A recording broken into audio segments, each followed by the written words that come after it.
जय माँ काली दोस्तों। आप भी परेशान हैं कि दिवाली के अगले दिन सूर्य ग्रहण आ रहा है, तो उस सूर्य ग्रहण पे गोवर्धन कैसे मनाएं? क्या गोवर्धन नहीं मनेगा? क्या वो एक दिन आगे स्किप हो जाएगा?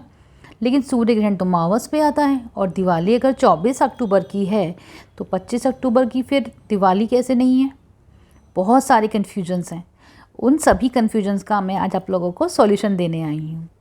24 अक्टूबर की रात को अमावस आ जाएगी, शाम को 5 से 6 बजे के आसपास अमावस आ जाएगी, तो जिसकी वजह से आप अमावस की रात्रि में दिवाली की पूजा कर सकते हैं।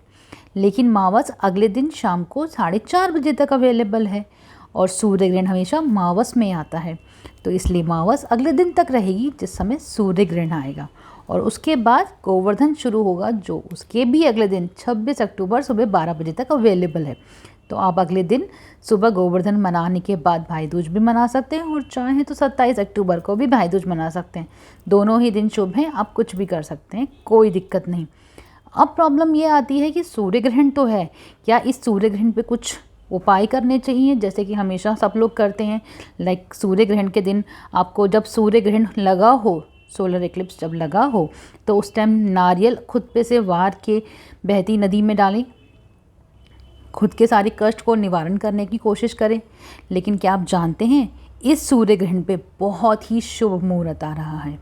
इस शुभ मुहूर्त पे यदि आपके पास कोई मंत्र है, जैसे गुरु मंत्र कहते हैं, गुरु दीक्षा अगर आपने ली है, तो आप उस मंत्र को सिद्ध कर सकते हैं।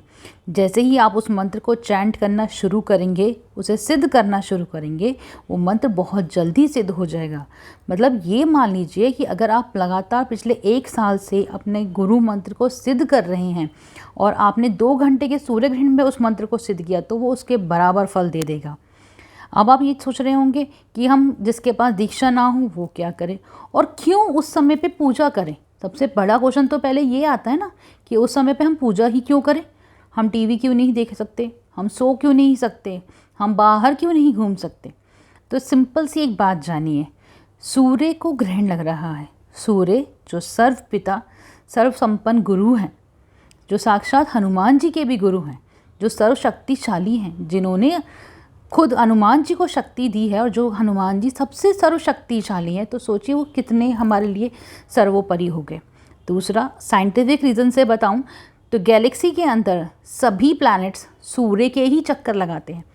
मतलब सूर्य के तेज में इतनी पावर है कि वो इतने प्लैनेट्स को ऊर्जा दे रहा है, पावर दे रहा है, और उसे ग्रहण लग रहा है, यानी कि कुछ समय के लिए उसकी रोशनी, उसकी शक्ति क्षीण हो जाती है, यानी कि कम हो जाती है।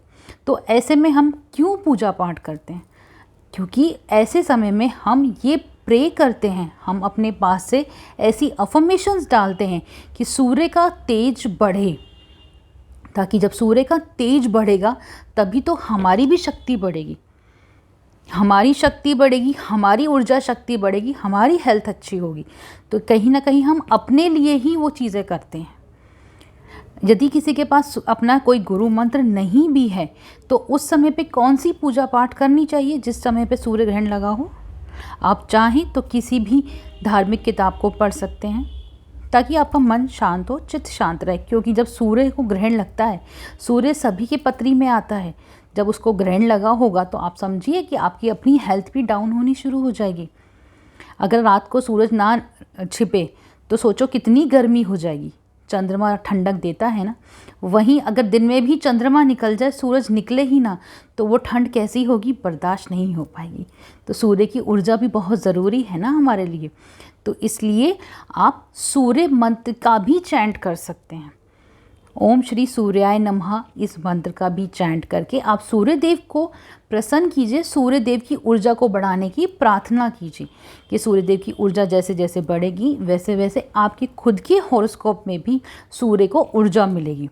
और जब आपके हॉरोस्कोप में सूर्य को ऊर्जा मिलेगी तो उससे आपको तो बेनिफिट होगा ही ना, क्योंकि आपकी हेल्थ अच्छी होने लगेगी, आपका सूर्य अच्छा होने लगेगा। और जब किसी की पत्री में सूर्य अच्छा होने लगता है तो उसके सभी काम बनने लग जाते हैं, क्योंकि सूर्य देव सबसे बड़े गुरु हैं, सबसे पहले गुरु तो वही हैं।